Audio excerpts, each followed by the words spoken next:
नामदेव जी की वाणी कितनी सुंदर है, लेकिन उन चीज़ों के लिए, एक भगत के लिए, सेवक के लिए, धर्मावलंबी के लिए, साधक के लिए, और जो प्रभु में आस्था रखता है, धर्म में आस्था रखता है, जो अपने जीवन को पवित्र रखना चाहता है, बचाना चाहता है, उनको चेतावनी देते हुए उन्होंने कहा है कि ऐसे घर में कभी नहीं जाना जिसमें प्रभु का नाम का गुणगान नहीं हो, जिस घर में बड़े छोटे की कदर नहीं हो, जिस घर में आपसी प्यार प्रेम ना हो, जिस घर में मांस, मिट्टी, शराब, नशीले पदार्थों का सेवन होता हो।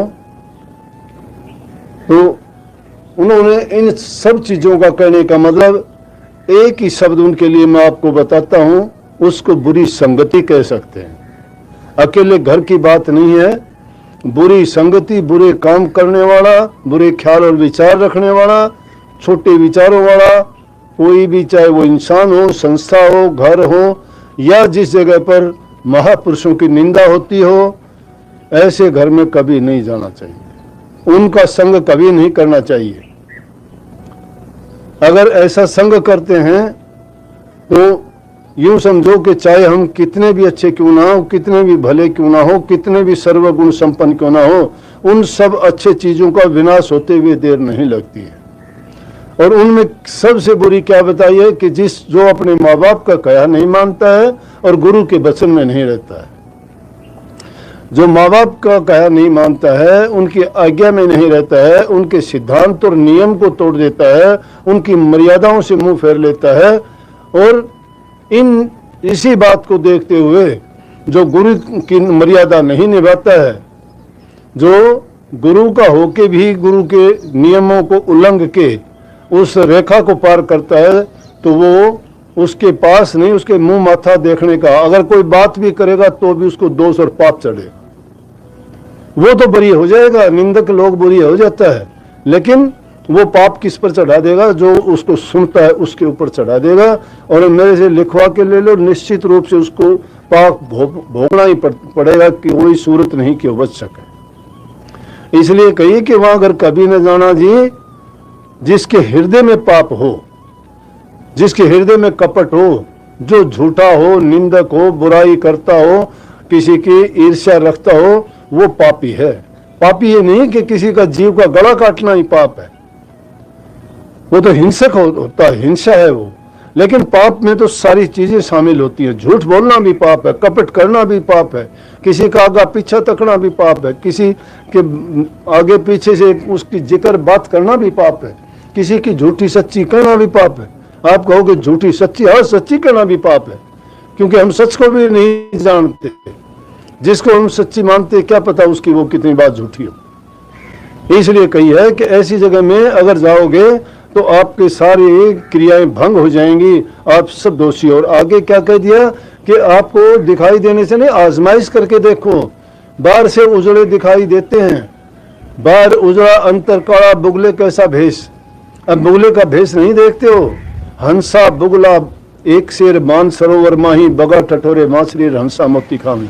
भूंड और भोरे के अंदर जो अंतर होता है, काग और कोयल के जो अंतर होता है में अंतर होता है, इसी प्रकार से गुरमुख और मनमुख का भी अंतर यही है कि उनका गुरमुख जो होगा वो स्पष्ट होगा, वो गुरु की मर्यादाओं को, नियमों को मानने वाला और पाप से दूर, इन ईर्ष्या निंदा बुराइयों से दूर।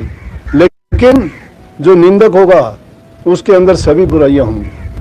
बाहर से दिखाई देगा सत्संगी है, अंदर से उसका वही हाल होगा, अंदर में उसके काड़ा होगा, पेट पाप होगा, वो हर बात के अंदर दगेबाज होगा, झूठा होगा, वफादार नहीं होगा, गुनाहों से भरा हुआ होगा।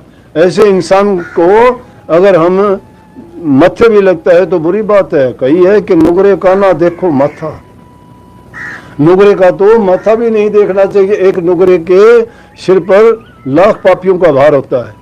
इसलिए कही कि बाहर उजड़ा अंतर काला, बुगले कैसा भेष। बुगले की तरह भेष तो बना लेते हैं, कपड़े रंग लिए, भेष बना लिया साधु का, लेकिन साधु और साधक कहाँ है? वो साधन की उनको कोई ये नहीं, पता ही नहीं है कि साधना होती क्या है, नाम क्या होता है, भक्ति क्या होती है। भेख धारने से कोई साधु नहीं हो जाता। साधु सोई साधु जो साधन करता तज के आलसवाद विवाद। साधु उसको कहते हैं जो प्रभु के नाम की साधना करता है, आलसवाद विवाद को छोड़ के इन चीजों में ही नहीं पड़ता। वो सिर्फ अपनी करनी पर ध्यान देता है, अपने जीवन को बनाने पर ध्यान देता है, अपने कर्म अच्छे बनाता है। खोटे कर्म है तो उनको प्रभु के नाम का स्मरण करके उन पापों से उसको साफ करना चाहता है। इसीलिए कही कि वो बुगले कैसा तो भेष है कि उनके दिल के अंदर तो अंदर द्वेष, ईर्ष्या, साजी और भक्ति लगे ना लेश। उनको भक्ति कहाँ से मिलेगी अंदर में जब ये चीजें सजी हुई है। आग को रुई में लपेट के रखोगे कितने दिन रहेगी? रुई लपेटी आग नहीं रह सकती, थोड़े दिन में ही भभक के बाहर आ जाएगी वो। इसलिए जिनके अंदर में द्वेष, ईर्ष्या भरी हुई है वो बुगले जैसे होते हैं, बाहर साफ दिखते हैं लेकिन बुगला कोई भक्ति थोड़ा करता है। बुगला पानी के अंदर एक पैर पे खड़ा हो जाता है और देखता है कि जब मछली आती है अपना दाव चलाता है। देखने वाले कहेंगे कि आंखें बंद हैं, इसकी एक पैर पे खड़ा हुआ है, ध्यान लगाए हुआ है। इसीलिए कही है कि क्या हुआ कि दोनों लोचन मूंद के बैठ गए, बुगले जैसा ध्यान लगाई कि दोनों आंखों के मूंद को बैठ के बुगले की तरह तुमने ध्यान लगा लिया, तो उससे क्या फर्क पड़ा? क्योंकि मन की शुद्धता नहीं है, मन में ईर्ष्या, द्वेष ये सजे हुए हैं, तो भक्ति कहां से मिलेगी? सच्चे सेवक हो, अपने मन को साफ रखो, ईर्ष्या, निंदा, बुराइयों से इनको बचा के रखोगे तो ही आप नाम की भक्ति कर सकते हो। और आगे कहते हैं कि कंचन मैला कभी ना होता और दाग रती ना लागे। कंचन जिस प्रकार से मैला नहीं हो सकता, उस पर कोई जंग नहीं चढ़ सकती सोने पर, और उस पर ना कोई किसी प्रकार का दाग धब्बा ठहर सकता है। आगे बोला कि गठड़ी वहां की कौन छीन ले जो पैर अपने जागे। पैर अपने जागने का मतलब जो सतर्क रहता है हमेशा। स्वामी जी महाराज कहते हैं मौत से डरते रहो दिन रात, दिन रात 8 पैर 64 घड़ी इंसान को ख्याल रखना चाहिए। क्या पता किस दिन किस घड़ी में इस जिंदगी का अंत हो जाए, शायद हमारा सांस लेने वाला वही आखिरी सांस हो। इसलिए उन्होंने इस बात को स्पष्ट करके कहा है कि जिस प्रकार से शून्य को कोई दाग नहीं लगता है और ना उसको किसी प्रकार की मैल चढ़ सकती है, तो जो पवित्र रूह होती हैं उनको भी इस प्रकार से कोई दाग नहीं लग सकता। कंचन मैला कभी ना होता, दाग रती ना लागे, और गठड़ी बाकी कौन छीन ले। क्योंकि जो अपनी चीज की पहरेदारी करता है, चौकीदारी करता है, ख्याल रखता है कि हमारे ख्याल बदलने तो शुरू नहीं हो गए, हमें किसी चीज का लालच तो नहीं आ गया है, हम कोई किसी की निंदा बुराई तो नहीं करने लग गए हैं। अगर ये चीजें हमारे हैं, ये पहरेदारी करना है मन का। मन हमेशा कुछ ना कुछ बिगाड़ करता रहता है, ये विचलित कर देता है हमें, ये दुर्बुद्धि बना देता है, दुर्मति ला देता है, कुबुद्धि काम ये करवाता है। इसलिए इस मन की पहरेदारी हमेशा करनी पड़ती है।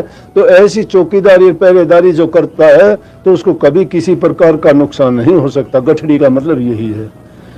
तो अच्छे कर्मों से हमें वंचित नहीं कर सकते। तो नामदेव जी कहते हैं कि भाई सारे कामों को छोड़ के एक प्रभु के नाम को जो सुमन करता है वही गुरुमुख है, और वही निहाल हो जाता है। गुरुमुख छो तो भय निहाला, और भव सागर जलती रिया। गुरुमुख जो गुरु की आज्ञा में चलता है, गुरु भक्ति करता है, गुरु की मर्यादा को मानता है, और गुरु ने जो उसको भेद दिया है उसकी कमाई करता है, उस पर निश्चय करके प्रभु की भक्ति करता है, तो वो इस भव सागर से तिर जाता है। गुरुमुख सो तो, बाकी नहीं। गुरुमुख नहीं, मनमुख नहीं। गुरुमुख और मनमुख दोनों एक जैसे ही होते हैं। एक गुरु की आज्ञा का पालन करता है, एक गुरु की आज्ञा के विरुद्ध चलता है। इसलिए है तो दोनों, लेकिन जो गुरुमुख होगा वो तिरेगा। मनमुख का नाम नहीं लिया है कि गुरुमुख हो सो तो भय निहाला, वो निहाल हो जाते हैं। हर प्रकार से उनको खुशी, आनंद, शांति, संतोष सब चीजों से ठाठे मारती हैं, उसके मन में तसल्ली, शांति रहती है। वो बेपरवाह हो जाते हैं, उनको किसी चीज की परवाह नहीं, चाह नहीं, चिंता नहीं। बेपरवाही जब आ जाती है तो मस्ती की हालत में रहते हैं। तो नामदेव जी कहते हैं कि सुनो भाई साधो, हरि का नाम सुमरियां। जो हरि का नाम सुमरण करते हैं, ध्यान करते हैं, भजन करते हैं, अभ्यास करते हैं, उनका जीवन खुशियों से, शांति से, प्यार से और हर प्रकार से आनंद से भर जाता है। तो आप भी अगर अपने मन को प्रभु के नाम में लगाओगे, गुरु ने जो हमें दीक्षा दी है, समय समय पर जो आपको चेतावनी उपदेश दिए जाते हैं, बुरे और दुष्ट लोगों से बचो जो जबान के मीठे हैं लेकिन अंदर से उनके दिल में काड़ा भरा हुआ है, जो निंदा करते हैं, बुराई करते हैं, चुगली करते हैं, झूठ बोलते हैं, कपट करते हैं, ऐसे लोगों के मत्थे नहीं लगना। अगर ऐसे लोगों से तुम्हारा मिलना भी हो गया तो समझो कि तुम्हें इतना दोष लग जाएगा कि आप गुरुमुखता से गिर जाओगे, मनमुखों में गिनती हो जाएगी। तो जो मनमुख होता है उसकी करी कराई सब क्रियाएं भंग हो जाती हैं। तो अच्छे गुणों को अपनाओ, बुराइयों को त्यागो, जीवन तुम्हारा शांति से बीतेगा, आपको भी आनंद, खुशियां, संतोष सब चीज मिलेंगी और आप अपने इसी जीवन में अपना पूरा काम करके जन्म मरण से बंधन से मुक्त होके जाओगे। सबको बहुत बहुत आशीर्वाद, प्यार।